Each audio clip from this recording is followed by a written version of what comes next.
હોળીનો તહેવાર હોય કે ઘરે મહેમાન આવવાના હોય, તમે બનાવો સુપર ટેસ્ટી અને રિફ્રેશિંગ ઠંડાઈ, જેને બનાવવી એકદમ સહેલી છે અને ઠંડાઈ પ્રીમિક્સને 1 મહિના સુધી તમે ફ્રીજમાં સ્ટોર કરી શકો છો. તો સૌપ્રથમ આપણે સામગ્રી જોઈ લઈએ.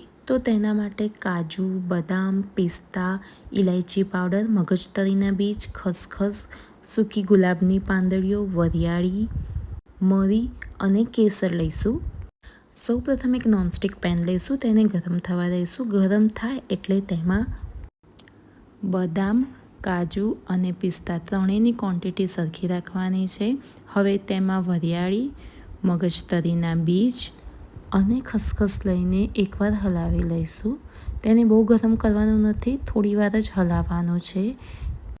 હવે તેમાં આખા મરી, સૂકી ગુલાબની પાંદડીઓ, ઇલાયચી પાવડર અને કેસર નાખીને બરાબર મિક્સ કરી લેવાનું. તેને થોડું જ ગરમ કરવાનું છે. કાજુ, બદામ અને પિસ્તાનું મોઇશ્ચર દૂર થાય તેટલું જ તેને ગરમ કરવાનું છે. પછી ઠંડુ થઈ જાય એટલે તેને મિક્સર જારમાં લેવાનું છે અને તેને ક્રશ કરવાનું છે. હવે ક્રશ કરતી વખતે તેને એક જ મૂડમાં ચાલુ નથી રાખવાનું, તેને ચાલુ બંધ કરીને ક્રશ કરવાનું છે, જેથી કાજુ, બદામ, પિસ્તાનું ઓઇલ છૂટું ન પડે. હવે આપણો આ ઠંડાઈ પ્રીમિક્સ તૈયાર થઈ ગયો છે. હવે તેને સ્ટોર કરવા માટે એરટાઇટ કન્ટેનરમાં ભરીને 1 મહિના સુધી તમે ફ્રીજમાં સ્ટોર કરી શકો છો. તો આ ઠંડાઈ પ્રીમિક્સમાંથી ઠંડાઈ કેવી રીતે બનાવી તે હવે જોઈશું આપણે. હવે ઠંડાઈ બનાવવા માટે 1 ગ્લાસ દૂધમાં 2 ચમચી જેટલો ઠંડાઈ પ્રીમિક્સ અને 2 ચમચી જેટલી દળેલી ખાંડ ઉમેરી લેવાની, અને ખાંડની જગ્યાએ તમે સાકર પણ લઈ શકો છો.